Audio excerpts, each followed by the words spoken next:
сабағымыздың тақырыбы тазша бала. Сабағымыздың мақсаты, яғни мәтінді түсініп, негізгі ойды анықтаймыз да, кейіпкер әрекетіне баға береміз. Барлығымыз экранға назар аударып, жүктеп алайық. Мәтінді жүктеп аламыз.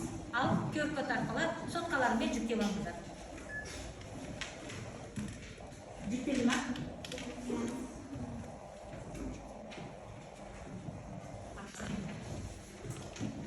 Кімге ашылмаса, мені ақпаратты беремін.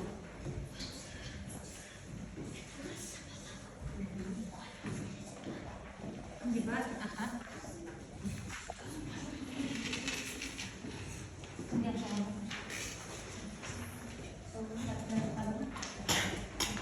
Бәрінде бар, е? Жақсы.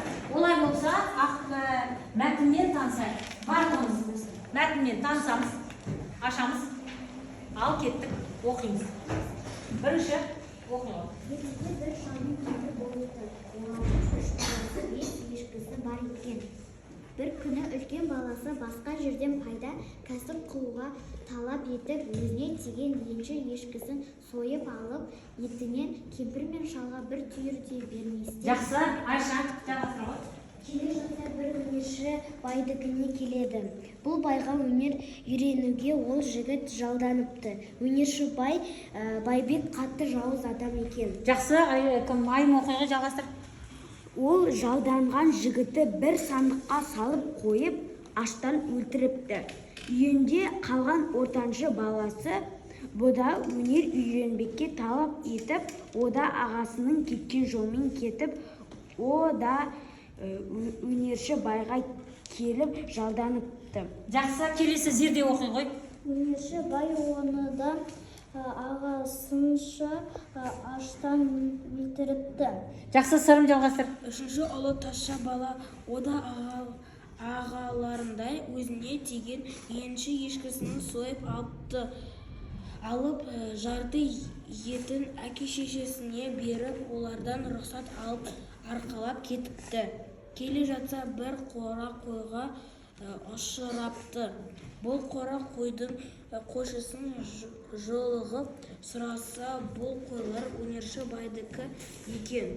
Ол тазшадан сұрайды: «Балам, қайда барасың?» деп.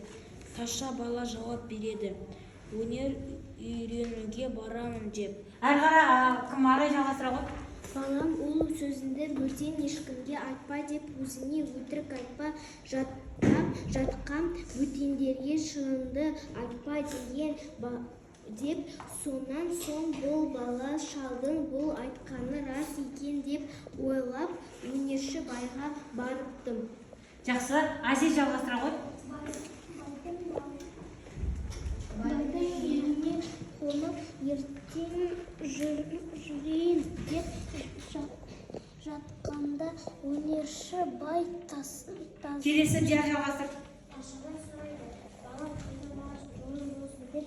Тазша бала жауап береді: «Мен өзімді ер баласа жоққа еншілес бала боламын» деп. Сонда өнерші бай айтады: «Балам, сен біздікіне қал, маған бала бол біздің, бірақ құнан қойды сойып той қылып асық жүлігін ертемен өзін жеп той, мен өзім жолаушы барамын» дейді де өз жолына кете береді. Жақсы, аха.